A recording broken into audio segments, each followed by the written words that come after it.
In 1979, the Skylab space station fell out of orbit. Most of the debris burned up during re-entry, however some of it crashed on Earth. NASA said they recovered every piece, but they were wrong. In 2007 in Western Australia, Enos drives his bike to a gas station in the middle of a sandstorm and calls biochemist Martins, who is currently in Italy. Enos desperately explains he's tried to talk to several people at NASA and everyone keeps ignoring him. He tells her that the locals are dying because something came out of the Skylab's tank that crashed in Australia 18 years ago. Martins tries to ask for more details but the storm gets worse and ends the call. 27 hours later, Martins arrives at the same gas station and meets Major Robert and Lieutenant Trini, who work for the Defense Threat Reduction Agency or DTRA. Martins tells them that the tank was sent to the satellite with a parasitic fungus that could adapt from one species to another. However, she doesn't think that fungus is what came out of the tank now. She points out that nobody has been in this area since Enos' phone call, implying everyone is dead. After Martins injects herself with medicine in case of lethal allergens, the three of them put on hazmat suits and start searching the area with their body cams on. Trini wonders why NASA sent a hazardous organism to space, so Martins explains they wanted to develop an antifungal medication for astronauts. The group counts 14 homes and 12 cars, but not a single person. Eventually they find the tank and Martins notices that the locals tried to clean it with a folkloric solution made of potatoes and dish soap. It's located in a building called Skylab Museum, which has tons of old newspaper articles about the fallen satellite. Using a magnifying glass, Martins finds micro fissures and realizes that the potato mix leaked into the tank, so it fed the fungus. With just a little water, it could easily multiply. On one of the fissures, Martins notices a green stain. She asks Robert to hold her while she takes a closer look and confirms the green fungus has grown and mutated. Suddenly the fungus moves and lunges, so Martins steps back in fear. At that moment Trini announces she's found a body, so Martins goes to join her without realizing that there's some fungus stuck on her boot. It corrodes through the sole and moves into the hazmat suit. On a roof, they find a body with the entire chest cavity torn open. All the skull plates are split too. Robert looks around and discovers that all the locals are dead on the town's roofs with the same injuries. Martins theorizes that the fungus made them climb to the roofs and wait to burst, that way it could multiply and spread. Suddenly the dead man's head cracks and reveals all the fungus inside. Then Martins returns to the tank to get a sample while explaining that something like a spore must have penetrated the shell after re-entry, which means a new species has been born. Once the sample is secured, the group gets going. As the fungus enters Martins' body, she starts feeling hot and smelling burnt toast inside her suit. Soon dizziness makes it hard to walk and she pukes green fungus into her helmet. Then the fungus takes over her brain and repeats the word spread. Martins rushes to get in the car and Trini pulls out her gun, but Robert pushes her when Martins drives toward them. The vehicle hits him and hurts his back, so he can't move. When Martins tries to steal the gun, Trini fights her for it to no avail. With the gun in hand, Martins steps away from the agents and gains a short moment of lucidity, realizing what she's done. Martins disconnects the air tube from her suit and shoots into the hole, choosing to self-delete to stop the fungus. A few hours later the army arrives in the town to retrieve the sample. After they leave, the whole town is blown up. The sample is then taken to a secure facility in Kansas, where it's left in cold storage. As years pass, the facility is abandoned or rented without much care. In 2026, the facility is a storage company. One morning, Travis comes to work and is harassed by manager Griffin, who wants his help with his plan to rob the building. Travis turns him down, so Griffin threatens him until Travis agrees to at least open the door for his gang. Later in the evening, Mary comes to see her unit. Travis is friendly and tries to chat with her, but she's in a hurry. After he takes her to the elevator, he hears a beeping noise but thinks it's nothing. In the storage unit, Mary pulls out a gun from a boot and looks at a picture of her dead husband to wish him a happy anniversary. She raises the gun to self-delete but she can't do it, so she decides to take a nap first. Then Travis hears the beeping again, so he uses the intercom to call his new co-worker Naomi. She comes to the lobby but she doesn't hear the noise. When they introduce themselves and shake hands, she notices his tattoo. At that moment Naomi gets a call and has a quick argument before hanging up. She then hears the beeping noise too. In North Carolina, Robert is awakened by a call from the government. After reassuring his wife that it's okay, he opens a safe to retrieve his old satellite phone and calls his old base. Abigail explains that they got a temperature breach alert from a decommissioned facility. Robert is angry because he tried to warn his superiors that the weather could affect the storage multiple times, but nobody listened. Since he's now retired, he'll need equipment and clearance. Abigail hesitates to grant that request, so Robert tells her that this is the situation that she sacrificed her personal life for and a moment to truly help the innocent. In the facility, Travis and Naomi realize that the noise is coming from behind a wall. When Naomi gets another call, she ignores it and explains it's her kid's father. Then she says she wants to break the wall to find the source of the noise, but Travis refuses because he doesn't want to lose his job. Naomi can tell his tattoo is from prison and guesses he's on parole, so she begs until he agrees. Travis brings some tools and breaks a hole in the wall to reveal a room with a huge computer. He goes inside to take a closer look, but it's Naomi who realizes this is a control panel that monitors temperature. After breaking more of the wall, she joins Travis in the room and he tells her that this building used to be a military storage. There's a map on the wall and Naomi takes a picture as she notices that there are lower levels. She wants to see them but Travis doesn't, so once again she starts begging. Travis finally snaps and shares that he spent his life being easily agreeable with other people, which is how he ended up in prison. Naomi apologizes for being pushy and Travis realizes she'll investigate with or without him, so he agrees to go with her. The duo takes the elevator and follows the map to find a door in the janitor's closet. It appears to be sealed, but a quick kick opens it and they find another hidden room. When they step inside, an alarm rings for a second. They look around and notice lots of equipment from the 70s, including hazmat suits. At the end of the corridor, they find the ladder entrance to the lower levels. A look inside reveals it's around 500 feet, so Naomi makes Travis go first. In the lower levels, the duo finds a door that says DTRA access only. Since they don't know what the DTRA is, they open the door anyway. On the other side, there's a sealed chamber and a big pipe with freezing water. In a corner, there are rats covered in fungus and struggling to move because all their tails are stuck in a knot. Some of them are even eating each other. While Travis steps away from a lunging rat, Naomi looks through the window on the chamber door and sees the fungus spreading on every wall. There's also some fungus on the door, but when she's about to touch it, Travis stops her. After Naomi mentions that the door is hot, the duo agrees to leave. Outside, Mike parks his car and hits the steering wheel in frustration. Then he stares at his gun before calling Naomi, revealing he's the father of her kids. She doesn't pick up, so he leaves a voicemail, complaining because she hasn't been taking his calls and explaining that he's in trouble. Hearing a noise coming from his trunk, Mike goes to check and is startled by the door moving. When he opens the trunk, he discovers that the cat he thought was dead is actually alive. Mike apologizes for shooting him, only for the cat to turn around and reveal he's missing half of his face because of the fungus. It hisses at Mike and jumps out of the trunk to puke fungus on the ground. The cat then climbs to the roof and goes up the antenna, where he self-deletes.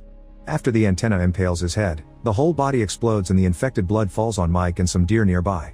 The fungus immediately rushes to Mike's brain to make him collapse and throw up for several minutes. Then it orders him to find more people, which Mike understands as find Naomi. After grabbing his gun, he enters the building with an infected deer following him. On a DTRA plane, Robert is watching the video of Martin's death. At that moment he gets a call from Wesley, who has become the new leader of their division. Wesley thinks Robert is obsessed with a closed case and is now overreacting to what is probably just a broken circuit. They have a short argument before they hang up.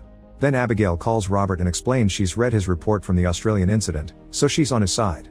Robert gives her a message for Trini that mentions item 7 and explains his line isn't safe, so she'll always have to be the one who calls. When Wesley sees Abigail talking on her personal phone, she pretends she's talking to her boyfriend about a pregnancy scare to get him off her back.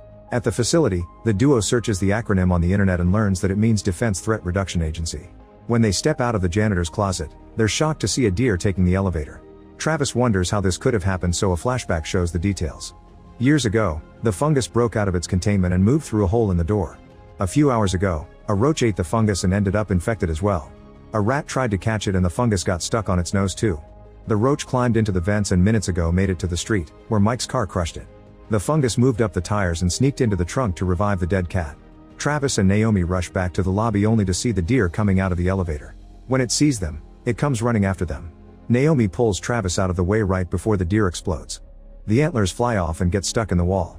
Then Mike also comes out of the elevator and admits he shot his parents' cat, whom Naomi was very fond of. He pulls out his gun as he yells at the duo, asking them to open their mouths because he wants to throw up in them. Travis and Naomi run away as Mike opens fire, and the gunshots wake Mary up. Hearing Mike coming after them, the duo runs to hide inside a random storage unit. Unfortunately, the door is jammed and they can't close it all the way. Mike walks down the corridor without noticing them, however an object falls on the floor behind him. Travis quickly brings it into the unit and Mike leaves without seeing anything. The duo is relieved to be safe, however when Travis steps back he accidentally bumps into a bunch of objects and makes lots of noise. Soon Mike returns and tries to reach inside the unit, so the duo works together to push the door down and finally close it.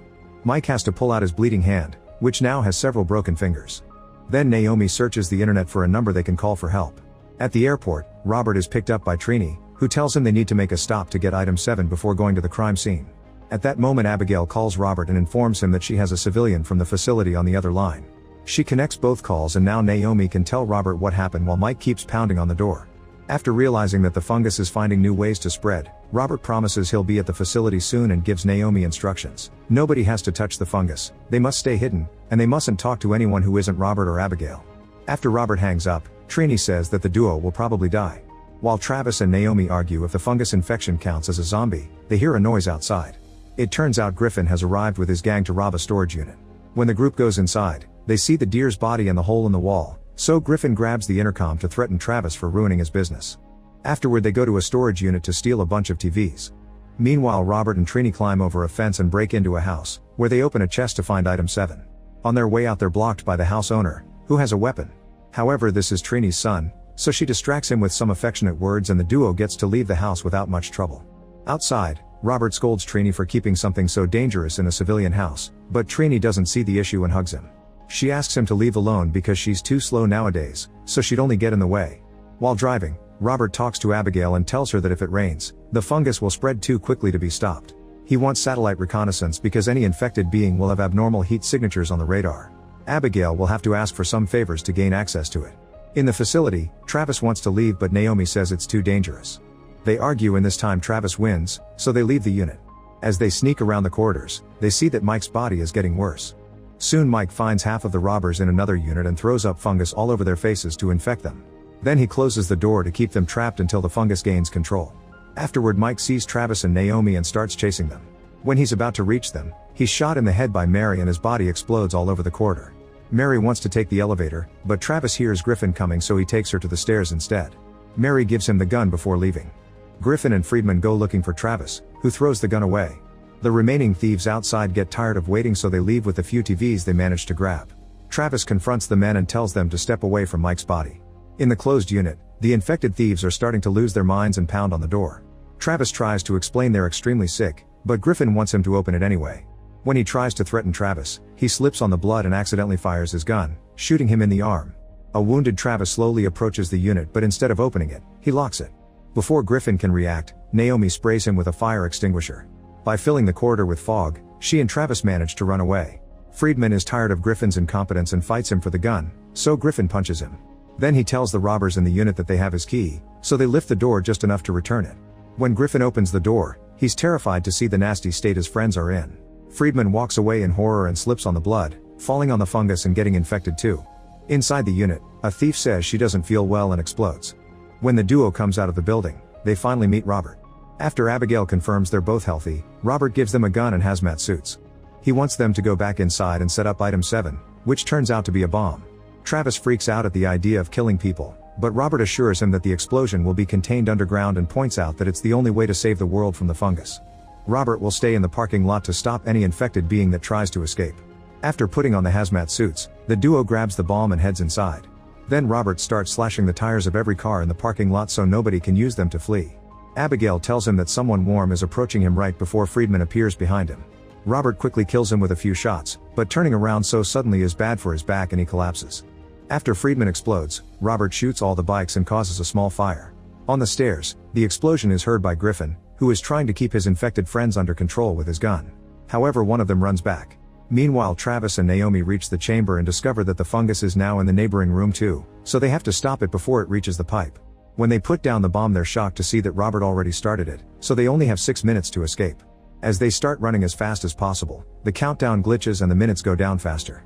Outside, Robert notices that the fungus from Friedman's body is coming for him.